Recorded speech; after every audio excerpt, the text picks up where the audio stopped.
നമസ്കാരം. ജലദോഷം പിടിച്ചുകൊണ്ട് 2 ദിവസമായിട്ട് വീഡിയോ ഒന്നും ചെയ്യാൻ പറ്റിയില്ല.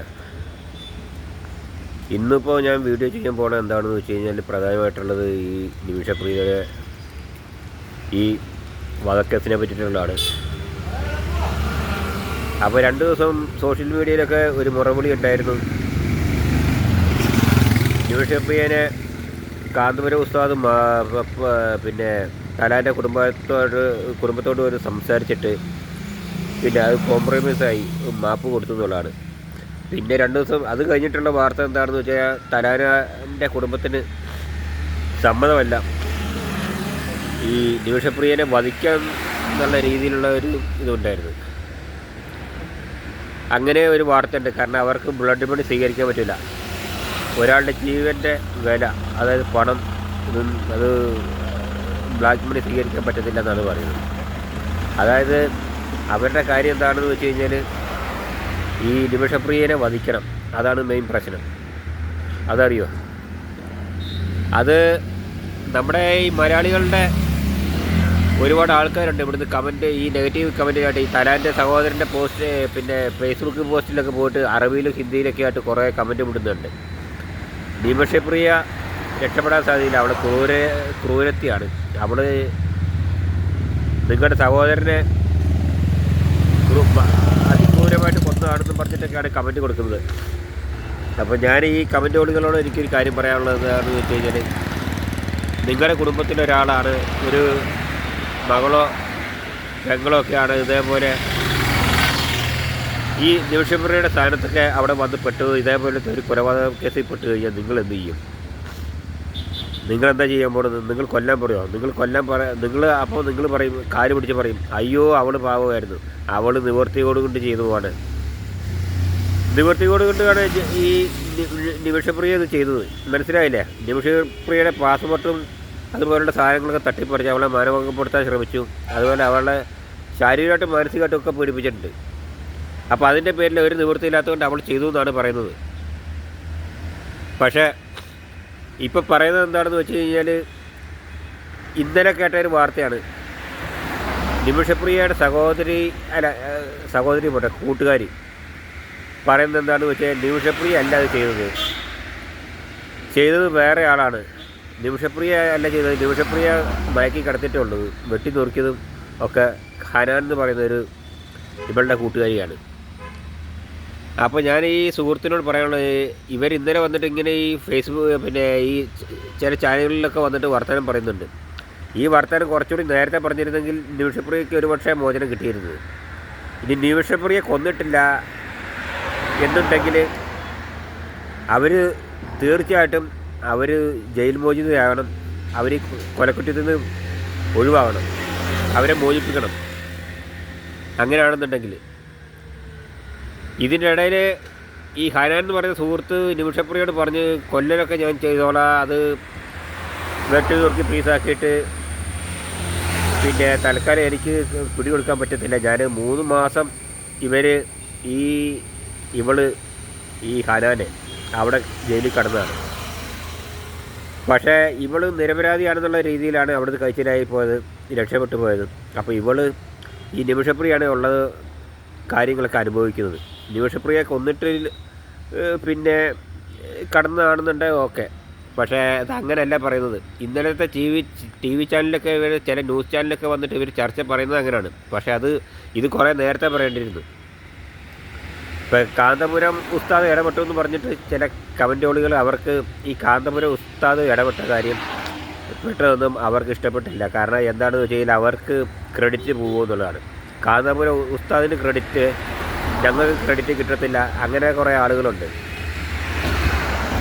ഈ ക്രെഡിറ്റ് വേണമെന്നുള്ള ആൾക്കാർ ആദ്യം തന്നെ ഈ കാന്തപുരം ഉസ്താദ് ഇടപെടുന്നതിന് മുന്നേ നിങ്ങൾക്ക് ഇടപെട്ട് അവരെ രക്ഷപ്പെടുത്താമായിരുന്നില്ല. അത് രക്ഷപ്പെടുത്തിയില്ലല്ലോ. പിന്നെ ഈ കാന്തപുരം ഉസ്താദിനോട് ഈ കാര്യം പറഞ്ഞ് ധരിപ്പിച്ചത് നമ്മുടെ ബഹുമാനപ്പെട്ട ചാണ്ടി ഉമ്മൻ. അദ്ദേഹത്തിനും എൻ്റെ ഒരു നന്ദിയുണ്ട്. കാരണം അദ്ദേഹം ഇങ്ങനെയുള്ള കാര്യങ്ങൾ ഇടപെട്ടിട്ടും മുഖ്യമന്ത്രിയോടും MLA അതുപോലെ എല്ലാവരോടും സംസാരിച്ചു.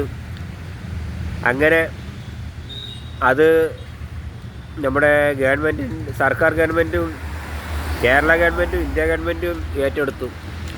ഏറ്റെടുത്തിട്ടും മോദി വരെ പറഞ്ഞത് ഇടപെട്ട് നോക്കിയിട്ടും ഈ യമൻ ഗവൺമെൻറ്റുമായിട്ട് ചർച്ച ചെയ്ത് നോക്കിയിട്ട് അവർക്ക് അതിലൊരു കുലുക്കവുമില്ല. അവരതിൽ നിന്നൊരു മാറ്റം വരുന്നില്ല. അപ്പം സർക്കാർ പറഞ്ഞു, സുപ്രീം കോടതിയൊക്കെ പറഞ്ഞു നമുക്കൊരു പരിമിതി വരെ ഇടപെടാൻ പറ്റത്തുള്ളൂ, അത് കഴിഞ്ഞ് കഴിഞ്ഞാൽ നമുക്കൊന്നും ചെയ്യാൻ പറ്റത്തില്ല. പിന്നെ ഇവരോടൊക്കെ താട് വീണ് അപേക്ഷിച്ചിട്ട് നോക്കിയിട്ടും ഒരു കാര്യവും നടക്കുന്നില്ല. ഈ വക കാര്യങ്ങൾക്കൊന്ന് നേരത്തെ പറയണം. ഇങ്ങനെ പ്രശ്നക്കാരി അല്ലാന്നുണ്ടെങ്കിൽ ഈ കൊല്ലാനായിട്ട് തൂക്കുകാർ അടുത്ത് വരുമ്പോൾ അതിൻ്റെ 2-3 മണിക്കൂർ വന്നിട്ട് ടി വിയിൽ വന്നിരുന്നിട്ട് പ്രസ്താവിച്ചിട്ട് കാര്യമില്ല. അങ്ങനെ ഉണ്ടെന്നാൽ ആ കുട്ടി നേരത്തെ നിരപരാധിയാണെന്നുണ്ടെങ്കിൽ കുട്ടി നേരത്തെ പിന്നെ രക്ഷപ്പെടേണ്ടതാണ്. എന്നിട്ടിപ്പോൾ വന്നിരുന്നിട്ട് അവളല്ല അത് ചെയ്തതെന്ന് പറഞ്ഞു കഴിഞ്ഞിട്ട് എന്നാൽ ചില സോഷ്യൽ മീഡിയയിലും കാണുന്നുണ്ട് കേട്ടോ. അത് യൂട്യൂബിൻ്റെ അടുത്ത് കിട്ടിയിട്ടുണ്ട്. ഈ നിമിഷപ്രിയ കൊന്നിട്ടില്ല എന്നുള്ളതിൻ്റെ ആ ശബ്ദരേഖ നിമിഷപ്രിയ തന്നെ പറയുന്നുണ്ടെന്നാണ് പറയുന്നത്. അപ്പം അതൊക്കെ ഈ ടി വി ചാനലിലൊക്കെ എവിടെയെങ്കിലും വരുന്ന കാര്യങ്ങൾ ഇവർ എടുത്ത് ഇതിൽ പോസ്റ്റ് ചെയ്യുന്നുണ്ടാവും. കാരണം ഇതിലിപ്പോൾ ഉസ്താദിന് ക്രെഡിറ്റ് ഒന്നും വേണ്ട. അദ്ദേഹത്തിൻ്റെ മനസ്സിൻ്റെ നല്ല മനസ്സ്. കാരണം അദ്ദേഹം ഒരു ഇന്ത്യക്കാരനാണ്, ഈ നിമിഷപ്രിയ ഒരു ഇന്ത്യക്കാരിയാണ്.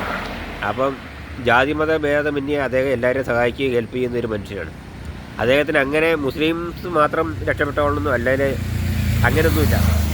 കാരണം അതൊക്കെ ഇവിടെ ഉണ്ടാക്കുന്നത് ഞാൻ പറഞ്ഞില്ല, ചില കമൻറ്റോളികളുണ്ടല്ലോ, ഇവർക്കിത് കണ്ണിക്കടിയാണ്.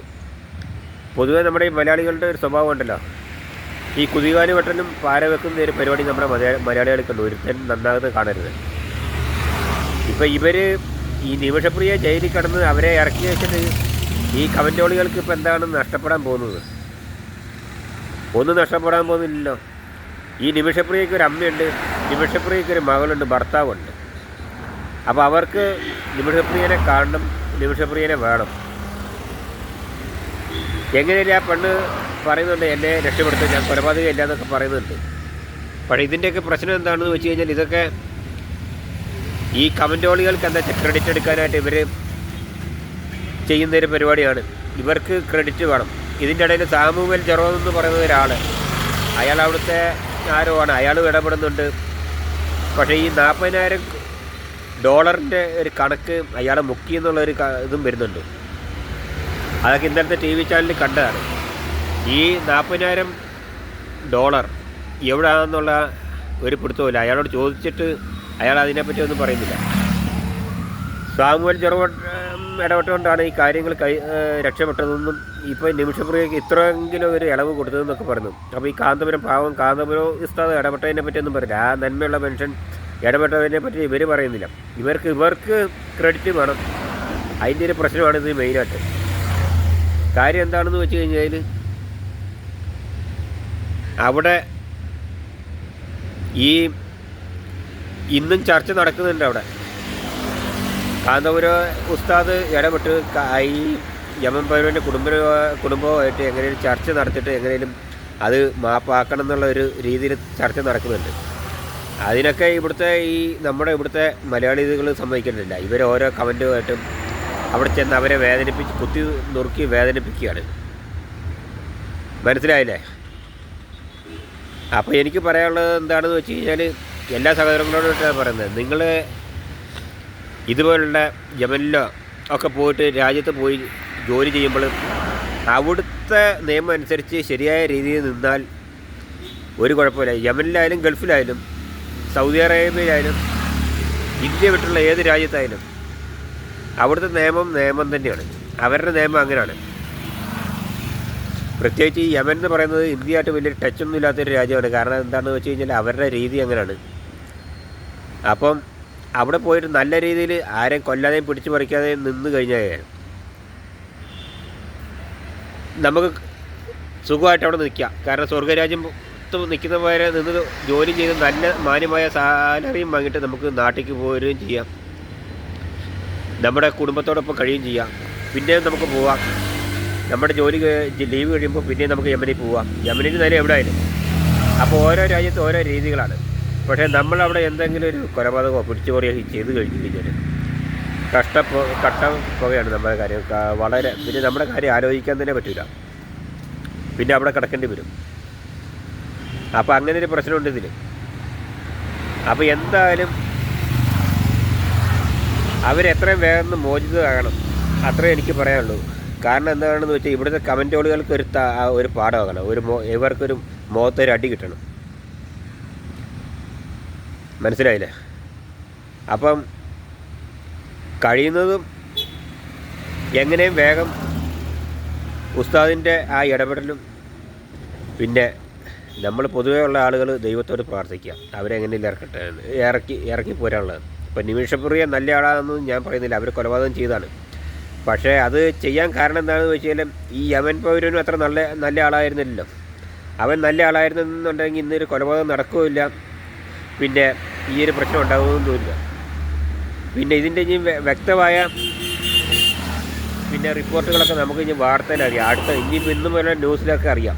ഇപ്പോൾ 2 ദിവസമായിട്ട് ഇപ്പോൾ ഈ നിമിഷപ്രിയൻ്റെ വാർത്ത ഇപ്പം ന്യൂസായിട്ട് ഇപ്പം ഞാൻ വിടുന്നുള്ളൂ. കാരണം ഇതിൻ്റെ കാരണം വേറെയുള്ള ന്യൂസുകളൊക്കെ ഉണ്ട്, പക്ഷേ ഇതാണ് മെയിനായിട്ട് നമുക്ക് നിമിഷപ്രിയയുടെ കാര്യം എങ്ങനെയാണെന്നുള്ളത്. അവരെ എങ്ങനെയും എന്താണ് സംഗതി ഇതുവരെ ഓരോ മണിക്കൂറും ഓരോ ദിവസവും കഴിയുമ്പോൾ അതാണ് ശ്രദ്ധിക്കുന്നത്. അപ്പോൾ ഇവരെങ്ങനെയും ഇറങ്ങി വരാനുള്ള ഇതാണ് നമ്മൾ നോക്കുന്നത്. അപ്പോൾ അതിനായിട്ടാണ് നമ്മൾ ശ്രമിച്ചുകൊണ്ടിരിക്കുന്നത്, ഇവിടുത്തെ ആൾക്കാരും പിന്നെ നോക്കുന്നത്. കാരണം ഇനിയിപ്പോൾ എല്ലാവർക്കും ഒരു പ്രാർത്ഥന, എല്ലാവരും ഈശ്വരനോട് പ്രാർത്ഥിക്കുക.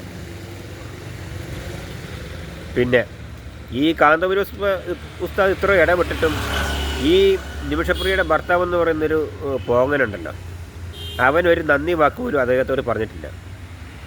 അവൻ ചാനലിലൊക്കെ വന്നിങ്ങനെ വാദം അടിക്കുന്നുണ്ട്. പക്ഷേ എന്നാൽ ഈ മനുഷ്യൻ ഇത്രയെങ്കിലും ഈ വധശിക്ഷ നീട്ടിക്കിട്ടാനുള്ള പിന്നെ ഒരു ഇടപെടൽ അവരുടെ ഭാഗത്തുനിന്ന്, യമൻ കുടുംബത്തിൻ്റെ ഭാഗത്തുനിന്ന് പിന്നെ ഒരു തീരുമാനം വന്നത് ഈ കാന്തപുരം ഉസ്താദ് ഇടപെട്ടിട്ടാണ്.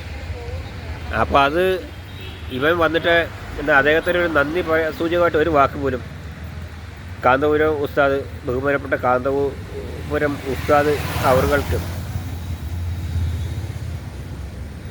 ഉസ്താദ് ഇടപെട്ടുകൊണ്ടാണ് ഇപ്പോൾ ഇത്രയെങ്കിലും ഒരു തീരുമാനമായത്, വധശിക്ഷ നീട്ടിക്കിട്ടിയതാണ് എന്നൊരു വാക്ക് പറഞ്ഞ് ഒരു നന്ദി പറയുകയാണെങ്കിൽ അദ്ദേഹത്തിന് സന്തോഷമുണ്ട്. അവൻ മൊണ്ണ.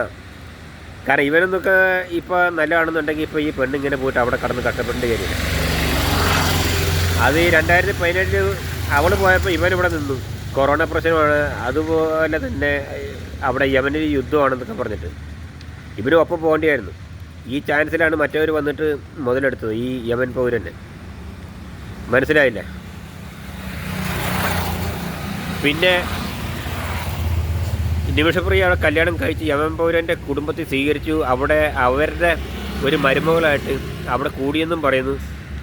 ഇതൊക്കെ ചാനലുകാർ പറയുന്നതാണ്. പിന്നെ അവർക്ക് ഈ നിമിഷപ്രിയയ്ക്ക് അവിടെ ചെന്ന രാജകീയ സ്വീകരണം എന്നൊക്കെയാണ് പറയുന്നത്. കാരണം നമ്മളാരും കണ്ടിട്ടില്ല കേട്ടോ, ഇതൊക്കെ ചാനലുകാരൊക്കെ പഠിച്ചു കൊടുക്കുന്ന ഒരു കാര്യമാണ്. അതുപോലെ തന്നെ ഈ ജെറോസാമൂലും ഇതൊക്കെ തന്നെയാണ് പറഞ്ഞുകൊണ്ടിരുന്നത്. അതുപോലെ തന്നെ ആദ്യം പറഞ്ഞു വെറും രേഖ മാത്രമേ ഉള്ളൂ, ഭാര്യ എന്നും പറഞ്ഞ് ഇയാൾ കൊണ്ടു നടക്കുന്നതേ ഉള്ളൂ. കാരണം ഭാര്യ എന്നുള്ളൊരു പേര്, കാരണം ഇവർക്ക് അവിടെ സ്വന്തമായിട്ടൊരു ഹോസ്പിറ്റൽ തുടങ്ങണം. അപ്പോൾ ആദ്യം നിന്ന് ഇവർ വർക്ക് ചെയ്ത ഹോസ്പിറ്റലിൻ്റെ ഇപ്പുറത്തെ 3 കിലോമീറ്റർ ഇപ്പുറത്താണ് പുതിയതായിട്ടുള്ള ഈ ഹോസ്പിറ്റലിൽ പണിയടിപ്പിക്കാൻ പോയത്. അപ്പോൾ അവിടെ ഒരു യമൻ പൗരൻ്റെ ഒരു സാന്നിധ്യം, കാരണം അവിടെ ആരെങ്കിലും ആ നാട്ടിലെ ഒരു പൗരൻ്റെ ഒരു പരിചയവും കാര്യങ്ങളൊക്കെ വേണം. പിന്നെ ഈ യമൻ പൗരനുമായിട്ട് ഇവർ ഷെയർ ചെയ്തിട്ടാണ് ഈ ഹോസ്പിറ്റൽ തുടങ്ങാനുള്ള പരിപാടി. അങ്ങനെയാണ് ഈ യമൻ പൗരൻ ഇവളെ നല്ല വശത്താക്കി ഇവളുടെ പിന്നെ പാസ്പോർട്ടൊക്കെ കൈക്കലാക്കുന്നത്. അങ്ങനെ തിരിച്ചു തരാൻ നിവൃത്തിയില്ലാതായപ്പോഴാണ് ഇവളിങ്ങനെ ചെയ്തതെന്നാണ് പറയുന്നത്. അപ്പോൾ അങ്ങനെ ഒരു വാർത്തയുണ്ട്. ഇതൊക്കെ ഞാൻ പറഞ്ഞ പല മീഡിയക്കാരും വരുന്നുണ്ട്, പല മീഡിയക്കാരും പല അഭിപ്രായമാണ്, പല ന്യൂസുകാരും ചാനലുകാരും പല അഭിപ്രായമാണ്. അപ്പം ഈ സാമുവൽ ജെറോനന്മാരാണ്, അവനെന്താണ് ഇതിൽ റോള്, അയാളെന്താണ്, അയാളുടെ കയ്യിലുള്ള $40,000 എവിടെ പോയി, ഇതൊക്കെയാണ് ഇനി അറിയേണ്ട കാര്യങ്ങൾ. ഇനിയെങ്കിലും ആർക്കിങ്ങനെ ഒരു മലയാളികൾക്ക് ഒരു ഗതി വരാതിരിക്കട്ടെ, പെട്ടത് തന്നെയാണ്. പിന്നെ ഇനിയുള്ള മലയാളികൾ ശ്രദ്ധിക്കേണ്ട ഒരു കാര്യം എന്താണെന്ന് വെച്ചാൽ, എന്തെങ്കിലും കൊലപാതകമോ കുത്തിക്കൊല്ലലൊക്കെ ഉണ്ടായിക്കഴിഞ്ഞാൽ, കാരണം ഈ നിമിഷപ്രിയയുടെ കാര്യം തന്നെ ആലോചിച്ച് നോക്കാം. ഇത്രയും പണി പെട്ടിട്ട് ഉസ്താദ് ഇങ്ങനെ കടന്നിട്ടൊക്കെ നട്ടം തിരിഞ്ഞ് പണിപ്പെട്ടിട്ടും ഇവരുടെ ഭാഗത്തുനിന്ന് ഇപ്പോഴും ഒരു അയവ് വന്നിട്ടില്ല. അപ്പോൾ ആരെങ്കിലും എവിടെയെങ്കിലും പോയി കഴിഞ്ഞാൽ ഇന്ത്യ വിട്ടിട്ട് എവിടെയെങ്കിലും പോയി കഴിഞ്ഞാൽ ആരും കാശ് കൊണ്ടുവന്ന് ഇറക്കി മോചിപ്പിക്കുന്നുള്ള കണക്കുകൂട്ടിൽ പോവുകയും ചെയ്യരുത്. ഒരു പ്രശ്നം ഉണ്ടായിക്കഴിഞ്ഞാൽ നമുക്കൊക്കെ ദേഷ്യം വരുന്ന ആൾക്കാരെ വേഗം എന്തെങ്കിലും ചെയ്തു പോകും നമ്മൾ. അത് നമ്മുടെ രാജ്യം വിട്ടിട്ട് കളിക്കുമ്പോൾ ശ്രദ്ധിക്കണം. ഇനി അവനവൻ്റെ രാജ്യത്താണെങ്കിലും കഴിയുന്നതും കൊലപാതകങ്ങളും കുത്തലും വെട്ടലും ഒന്നും ഉണ്ടാകാതിരിക്കുക. നല്ല രീതിയിൽ ജോലി ചെയ്ത് പോകാൻ നിൽക്കുക. സഹോദരന്മാരുടെ ഇവിടെ ഇന്ത്യ മാത്രമല്ല ലോകത്തുള്ളവരോട് ഒക്കെ ഈ പറയുന്നത് പെട്ടത് തന്നെ. ഇപ്പോൾ നിമിഷപ്രിയയുടെ കാര്യം നമുക്ക് ആലോചിച്ച് ഇങ്ങനെ ഓരോ ദിവസവും ഓരോ മണിക്കൂറും എണ്ണി ഇരിക്കാം. എന്താണ് ഇനി അടുത്ത ന്യൂസ് എന്താ വരുന്നതെന്നുള്ളത് പറയില്ല, അറിയത്തില്ല. അനുകൂലമായിട്ടാണ് പ്രതികൂലമായിട്ടാണോ ഒന്നും അറിയത്തില്ല. അപ്പോൾ എല്ലാവരും ആ സഹോദരിക്ക് വേണ്ടി പ്രാർത്ഥിക്കാൻ നോക്കുക. പിന്നെ സംഘികളായിട്ടും വർഗവിരോധികളായിട്ടുള്ളവരോടൊന്നും ഇതൊന്നും പറഞ്ഞിട്ട് കാര്യമില്ല, അവർ ചെയ്യത്തില്ല. അവർക്ക് എങ്ങനെയും നിമിഷപ്രിയനെ കൊല്ലണം എന്നുള്ള രീതിയിലുള്ള വാക്കുകളെ അവരുടെ വായിൽ നിന്ന് വരുള്ളൂ. നല്ല വാക്കൊന്നും അവരുടെ വായിൽ നിന്ന് വരില്ല. അപ്പോൾ അതങ്ങനെ ആയിപ്പോയി. മലയാളിയുടെ സ്വഭാവം അങ്ങനെ തന്നെയാണല്ലോ. ഞാൻ പറഞ്ഞില്ല, മലയാളിയുടെ സ്വഭാവം അങ്ങനെയാണ്, മറ്റുള്ള നാട്ടുകാരുടെ മാതിരിക്കല്ല. ശരിയെന്നാൽ നിർത്തുവാണ്. ഇത്രയും പറഞ്ഞ് നിർത്തുന്നു. നോക്കാം, പിന്നെ കാണാം, അടുത്ത ന്യൂസിൽ കാണാം.